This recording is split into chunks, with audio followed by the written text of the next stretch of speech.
શ્રાવણ માસ મહાત્મ્ય ચોથો અધ્યાય।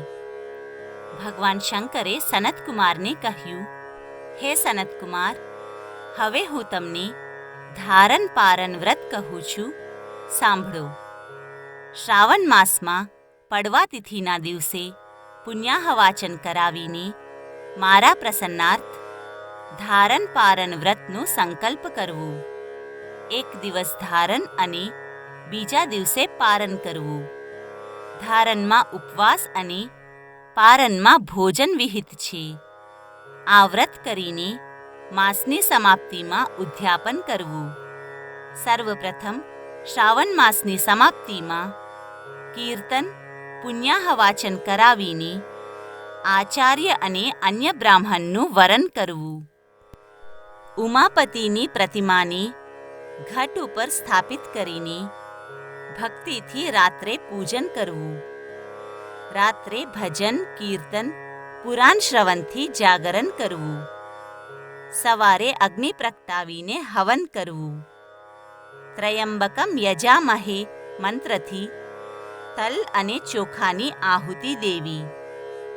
વામદેવાય વિદ્મહે મહાદેવાય ધીમહિ તન્નો રુદ્ર પ્રચોદયાત મંત્રથી ઘી અને ચોખાની આહુતિ દેવી। ષડક્ષર ઓમ નમઃ શિવાય મંત્રથી ખીરની આહુતિ દેવી।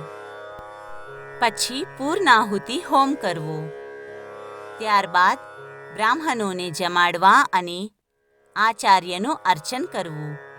આવી રીતે વ્રત કરવાથી બ્રહ્મહત્યા જેવા મહાન પાપોથી પણ મનુષ્ય મુક્ત થાય છે। હે મુનિ, હવે તમને શ્રાવણ માસમાં ઉપવાસની વિધિ કહું છું, સાંભળો।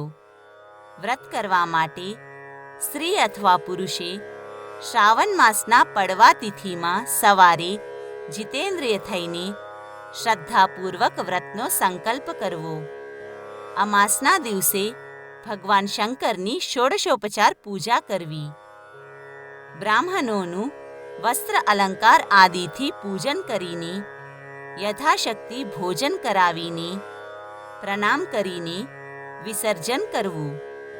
આ પ્રમાણે માસનું ઉપવાસ વ્રત મને ખૂબ જ પ્રીતિદાયક છે। હે મુનિ, મારા પ્રસન્નાર્થ 1,00,000 સંખ્યાવાળી રુદ્રવર્તી વિધિ કરવી। મારા પ્રીત્યર્થ રૂથી 11 વાટો બનાવવી।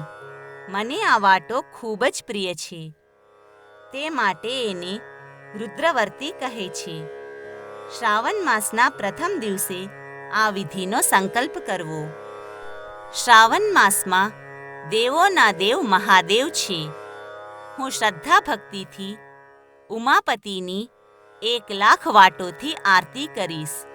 આવો સંકલ્પ કરીને દરરોજ 1,000 વાટોથી પૂજા કરવી અને સમાપ્તિ પર 71,000 વાટોથી આરતી કરવી, અથવા દરરોજ 3,000 વાટોથી આરતી કરવી અને છેલ્લા દિવસે 13,000 વાટોથી આરતી કરવી, અથવા એક જ દિવસે એકસાથે 1,00,000 રુદ્રવર્તી શુદ્ધ ઘીથી પ્રજ્વલિત કરવી અને જગતપતિ ભગવાન શિવનું પૂજન અર્ચન કરીને કથા સાંભળવી। સનતકુમારે ભગવાન શંકરને કહ્યું, હે દેવ, આ વ્રતની ઉદ્યાપન વિધિ શું છે? આ વ્રત કોને કર્યું અને આ વ્રતનો મહાત્મ્ય શું છે? તે બધું મારી ઉપર દયા કરીને કહો। ત્યારે ભગવાન શંકરે સનતકુમારને કહ્યું, હે બ્રહ્મપુત્ર, આ વ્રતનો મહિમા સાંભળો।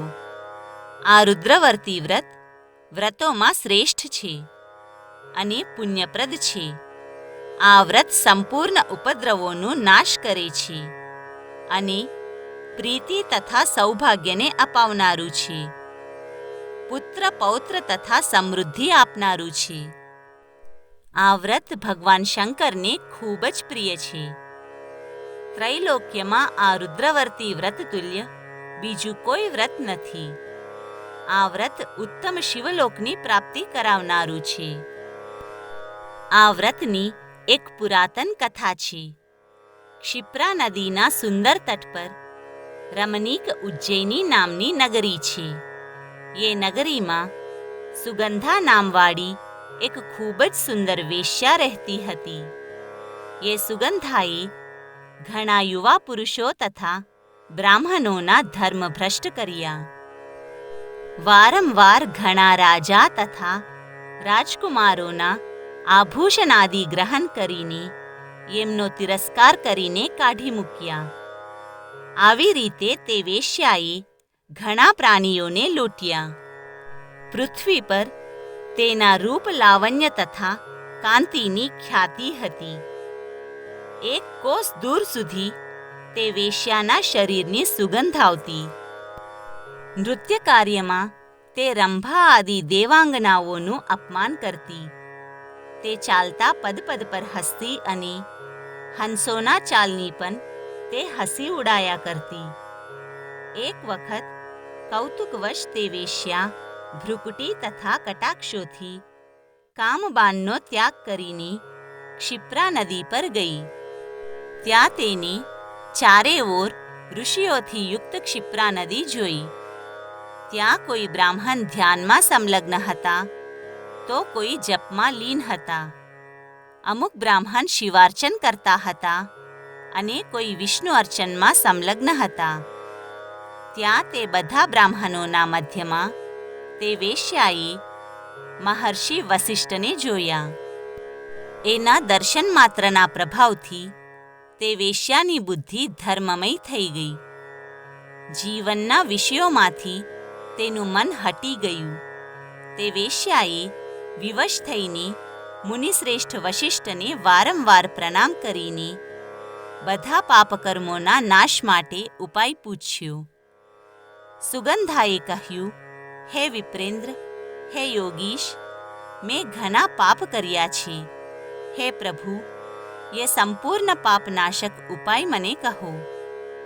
ત્યારે દીનવત્સલ વસિષ્ઠ મુનિએ તે વેશ્યાના કર્મોને જાણીને તેને કહ્યું, હે ભદ્રે, તારા પાપોનો નાશ જે પુણ્ય કાર્ય કરવાથી થશે તે બધું હું તમને કહીશ. એકાગ્ર ચિત્તે સાંભળો. ત્રૈલોક્ય પ્રસિદ્ધ વારાણસીમાં જઈને ત્રૈલોક્યમાં દુર્લભ એવું રુદ્રવર્તી વ્રત કરો. આ રુદ્રવર્તી વ્રત મહાન પુણ્ય દેનારું તથા શિવ પ્રીતિકારક છે.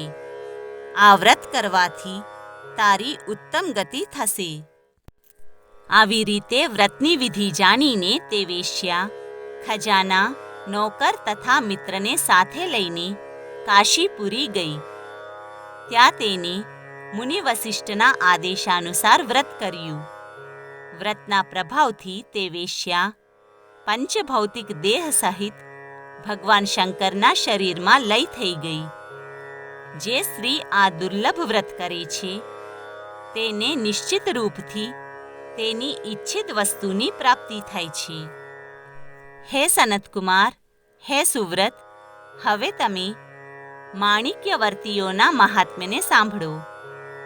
માણિક્યવર્તીઓના વ્રત કરવા માત્રથી સ્ત્રી મારા અર્ધાસનની હિસ્સેદાર થઈ જાય છે.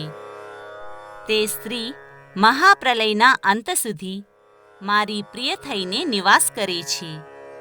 વ્રત પૂર્તિ માટે વ્રતની ઉદ્યાપન વિધિ કહું છું. સર્વપ્રથમ પાર્વતી સહિત શંકરની પ્રતિમા સ્થાપિત કરવી. શિવ પ્રતિમા સોનાની તથા વૃષભ પ્રતિમા ચાંદીની નિર્મિત કરવી. સવિધિ પૂજન અર્ચન કરીને રાત્રે જાગરણ કરવું. પ્રાતઃકાળ નદીમાં સ્નાન કરીને શ્રદ્ધા ભક્તિથી આચાર્યનું વરણ કરવું તથા 11 બ્રાહ્મણો સહિત ઘી, પાયસ અને બિલ્વહોમ કરવો. રુદ્ર સૂક્ત, રુદ્ર ગાયત્રી અથવા મૂલમંત્રથી હોમ કરવો. પૂર્ણાહુતિ કરીને આચાર્ય આદિની પૂજા કરીને 11 શ્રેષ્ઠ સપત્નીક બ્રાહ્મણોને જમાડવા. જે સ્ત્રી આવી રીતે વ્રત કરે છે તે સંપૂર્ણ પાપોથી મુક્ત થઈ જાય છે.